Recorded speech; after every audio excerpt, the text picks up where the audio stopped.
Letter to the editor on the addiction of the youngsters to online mobile games and social media.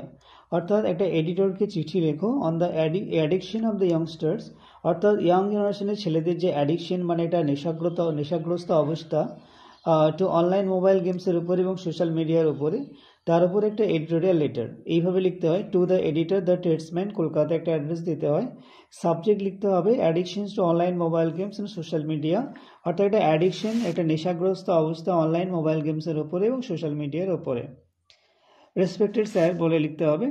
Through the column of your esteemed daily newspaper, I want to highlight this serious issue about the addiction of youngsters to online mobile games and social media.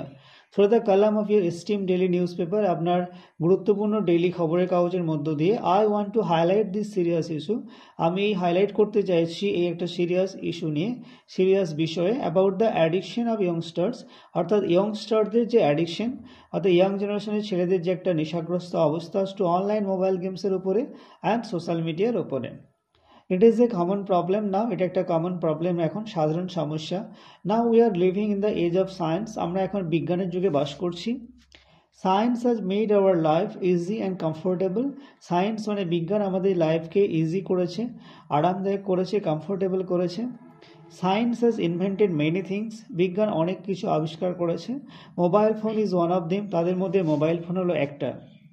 ইয়ংস্টার্স are too prone to use the internet and social media, youngsters are ভীষণভাবে প্রবণ মানে তারা অত্যন্ত আগ্রহী তারা social media এবং internet use করার জন্য। They are found to be active on social media all the time, তাদেরকে দেখা যায় সবসময় অ্যাক্টিভ থাকতে সোশ্যাল মিডিয়াতে। Student life is the preparatory stage of life, ছাত্র জীবন হচ্ছে আমাদের একটা প্রিপারেটরি স্টেজ, মানে একটা প্রিপারেটরি স্টেজ মানে প্রস্তুতি জীবন, প্রস্তুতি ধাপ জীবনে।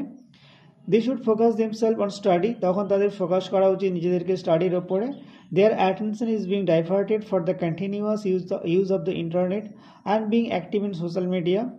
দেয়ার অ্যাটেনশন মানে তাদের যে মনোযোগ সেটা ডাইভার্টেড হচ্ছে, সরে যাচ্ছে, তাদের কন্টিনিউয়াস ইউজ করছে, ইন্টারনেট ইউজ করছে এবং তারা সবসময় অ্যাক্টিভ থাকছে সোশ্যাল মিডিয়াতে, তার জন্য।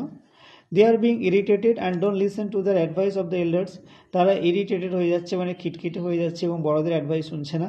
ডোন্ট লিসেন মানে তারা শুনছে না to the advice of the elders, অর্থাৎ বড়দের কথাবার্তা শুনছে না, উপদেশ শুনছে না। It is high time to stop this, এটা একটা হাই টাইম মানে চরম পর্যায়ে, টু স্টপ দিস মানে এটা থামানোর জন্য। আই থিঙ্ক দ্যাট, আমি মনে করি যে প্যারেন্টস হ্যাভ এ রোল, মানে বাবা মার একটা রোল আছে, ভূমিকা আছে রিগার্ডিং দিস ইস্যু মানে এই বিষয়ে। Parents are always found busy on mobile phones and the youngsters are following them, প্যারেন্টসদেরকেও অলওয়েজ ফাউন্ড মানে দেখা যায় তাদেরকে ব্যস্ত থাকতে মোবাইল ফোনসের উপরে এবং ইয়ংস্টাররা সেটা তাদেরকেই ফলো করছে। So at first parents would change the practice, আমার তো মনে হয় অ্যাট ফার্স্ট বাবা মাদেরকে চেঞ্জ করতে হবে এই অভ্যাসগুলো।